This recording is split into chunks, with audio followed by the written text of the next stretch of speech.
Welcome to this video on question 3 from paper 2. Remember, paper 2 is the non-fiction paper, which is worth 50% of your overall GCSE. Now, just a quick recap. Paper 2 is the paper where you're looking at two pieces of non-fiction that are linked to a particular topic or theme. One of them will usually be a modern text, and one of them will be written from more than 50 or so years ago. And you've got 4 reading questions on this paper. You've got question 1, 2, 3 and 4. Check out the other videos to see what you need to do for the different questions, but today we're just going to look at question 3. Question 3 is very much like the questions that we do in other parts of English. It's very much like the literature, and also it's like paper 1 question 2. So you're given a part from the text. So here it's source A from lines 18 to 28, and it's asking you to look at how the writer uses language to describe the sun. So for this you really need to be zooming in on language, techniques and words, and really you're explaining why the writer used a particular word or technique. And as I put on the sheet there, it's very much as what we do in literature, okay, zooming in on something and explaining why the writer's done it. So the key thing to do is look at the extract and look at where the writer, the examiner's guiding us to answer this question. So here we've got a little extract, and you can pause it so you can read it and see what it is. But the sort of things you need to be looking at is picking out any images that the writer's used here, any particular words, verbs, adjectives, any repetition, lists, contrasts, similes, metaphors, or if there are any groups of words that we can link together. All right, and the examiner's asking you really to just look at the way that it's written. And it's really key thing that you look at is how it's written and what's interesting, and there will be something in there. And the reason why the examiner is making you look at this particular section is because the examiner thinks there'll be a large number of techniques in there. Now the examiner doesn't want you to mention every single technique, and it's not a tick list of mentioning every single thing. They want you to say at least about 3 or 4 paragraphs talking about particular things that you've spotted in there. So when you've read the extract, pick out several things, okay, and you just need a couple, not every technique, but a couple of things that you could really explain and talk about. And the key thing is that you've got to make sure that it's talking about the sun, and it's a language device that you can refer to. So here are 3 things that I've picked up on. The fact that the writer describes the child as a sleepy ball of scrunched up flesh, uses the word ambush when describing what the child does to him, and also this idea about being awake. And what I've done is a little bit of a plan of what I could say. So I said the idea of a scrunched up flesh makes it seem like he's not quite perfect.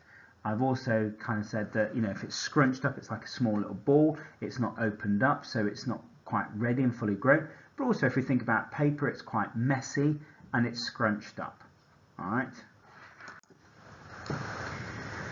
Now the other one, ambush, that I've got there. Now, ambush we tend to use in sort of military kind of terms. So I've got this idea that maybe the boy is attacking, the father feels like he's being attacked by the son. So it's all an interesting image that the writer's using, or the fact that it's quite unpredictable because you don't know when an ambush is going to happen, because it's usually an enemy pouncing on, attacking soldiers.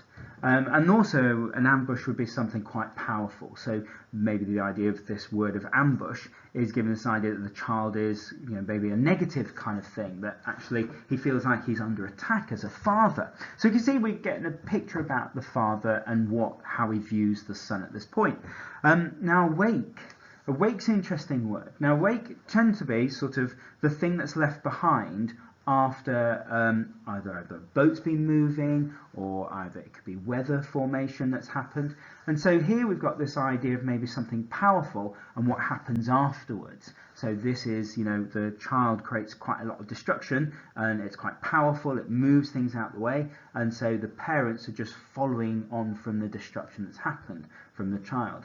So there are three things that I've picked up that you could probably write about in your response if you were to have this. And so you can see that you don't need lots of things. You've just got to be thinking about the right things and what seems quite powerful. And there will be quite a number of things in there, but a key skill is picking out the right things that will allow you to explain quite a bit of things about the text.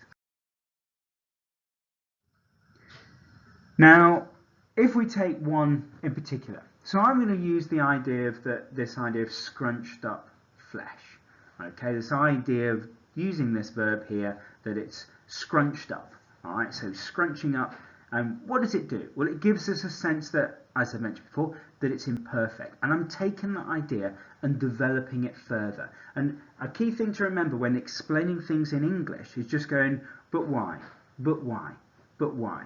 So here I've gone, well, how does it show that it's imperfect? Well, it suggests that the child's not ready and not finished.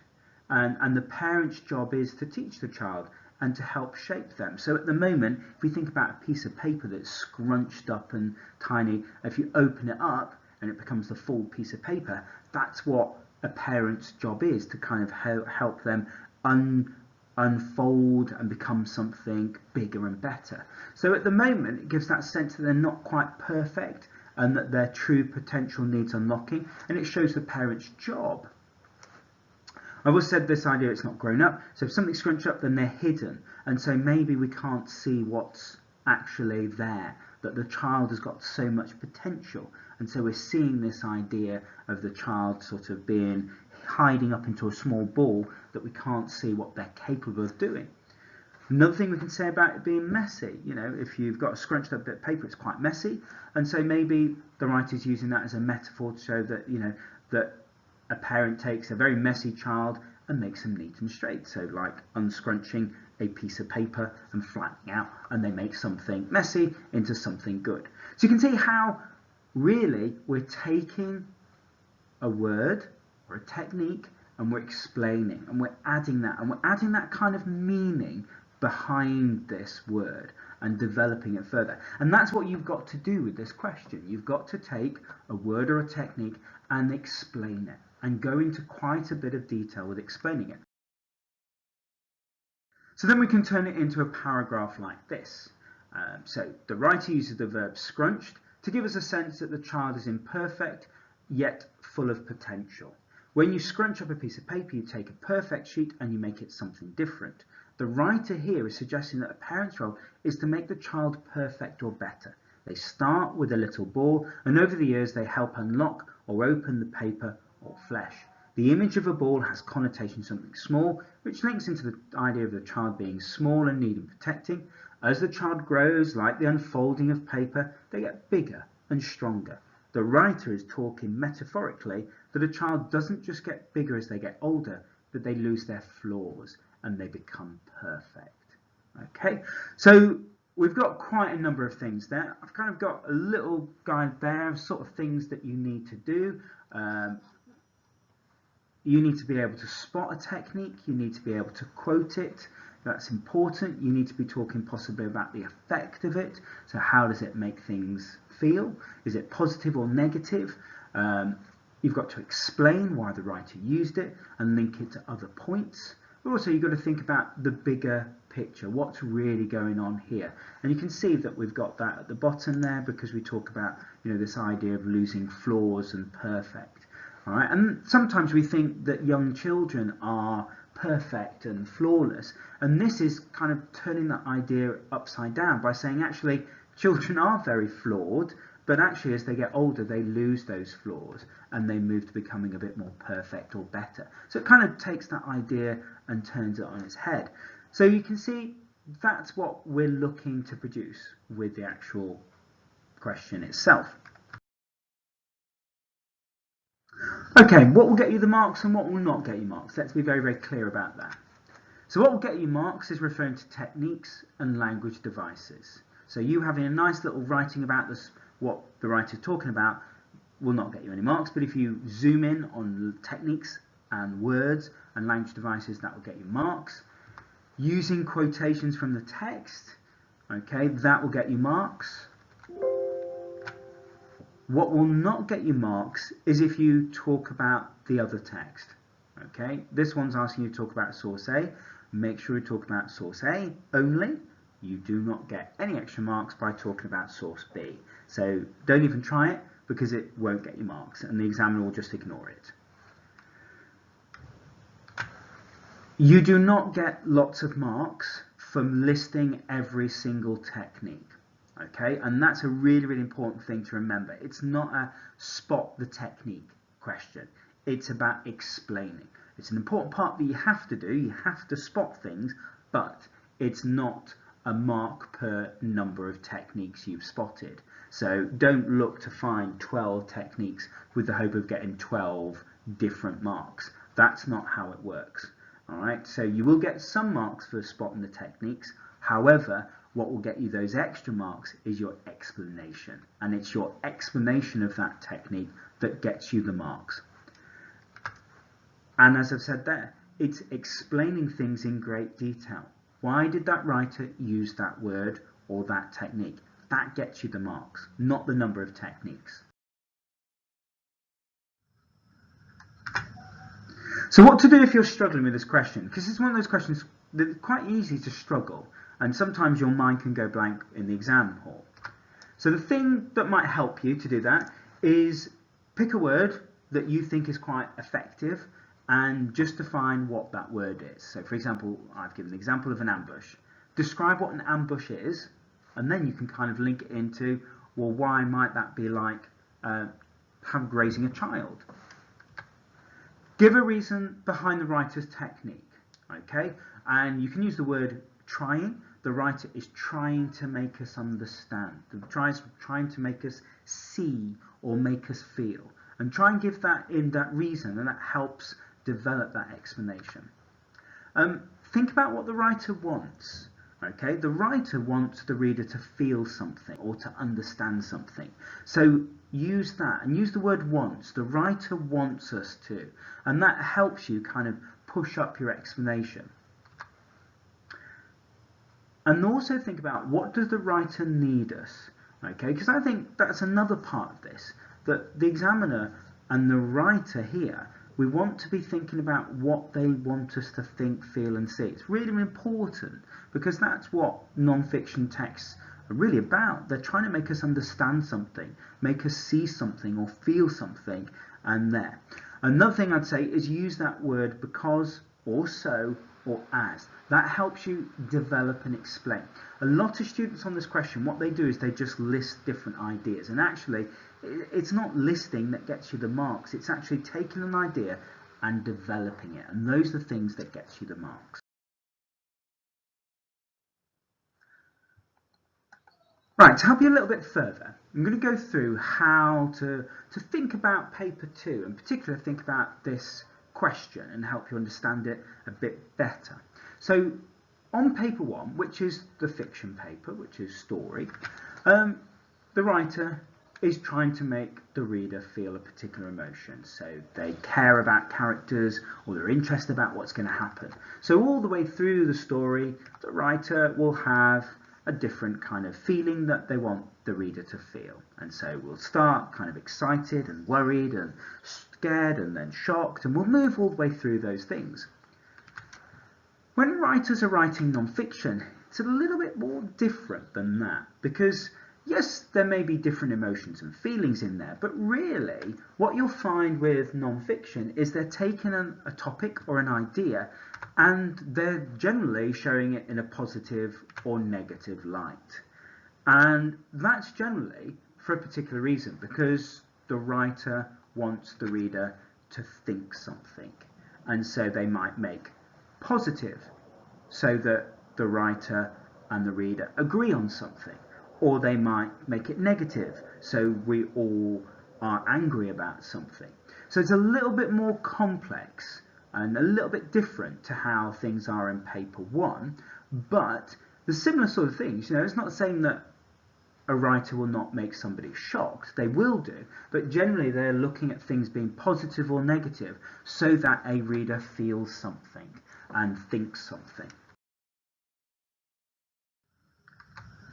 So to take that a little bit further, so if we think about this idea, this phrase of ambush, okay, so we think about that phrase is quite a negative feeling, isn't it? You know, if somebody was ambushing me, it doesn't sound like a good thing, it's quite a negative thing. And so the writer is doing that because he's using that phrase because he wants us to understand how difficult it is being a parent. And so we understand and we share with that idea with them. Why does the writer do that? The writer found parenting very, very hard, and it's not as easy as it's presented. And so that's where the writer's coming from. And so they describe it as being an ambush, being attacked, because they want the reader, when they read the story, to understand that actually it's quite difficult. And so you can see that actually we're building this up, and that's what paper 2 is really about, and non-fiction. Okay, let's have a look at a bit of an overview of question 3 then. We've got some true or false statements here. Okay, pause the video and have a bit of a think about what we've said, which of these are true and which of these are false. And shortly I will reveal the answers.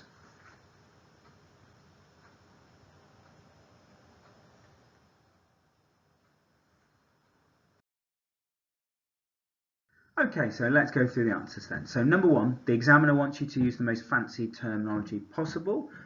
No, that's not true. And in fact, what the examiner wants is you to use the terms correctly and appropriately. So they'd rather see you talking about verbs and adjectives as long as you're talking about the right thing than some fancy term that you've just plucked out the air. So that's what they're looking for. Number 2, there are 12 marks, so the examiner's looking for you to find 12 things. That's not true.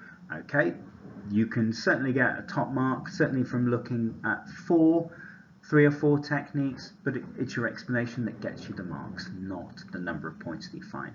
Number 3, the examiner wants you to explore and give a detailed reason behind the choice. Yes, that's true. That is incredibly important.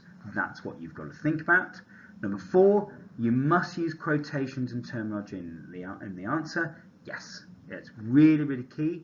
All right, it's one of the skills that the examiners are asking you to do for all these questions is show your use of quotations. Number 5, the examiner wants you to focus on the reader and the impact on the reader. Now, this question is a bit tricky. It's not really about the reader as such. It really is about what the writer is trying to do and what's it trying to make us understand. So that's a bit of a tricky one because yes, you can talk about the effect. You can say whether it's a negative or positive thing, but really it's meaning. What is the writer trying to show us? What is he trying to make us understand? What is he trying to make us think or feel? All right, so there is an emphasis on the reader, but not as much as we normally think. Number 6, you should try to give more than one reason behind a writer's choice. Yes, that's really, really good thing to do. That helps you build that explanation and that reasoning. Number 7, you need to write about both texts. No, that's false. Check out the other videos. Okay, if you're not sure about something, do contact your English teacher and they'll help you and they'll go through it with you. Thank you.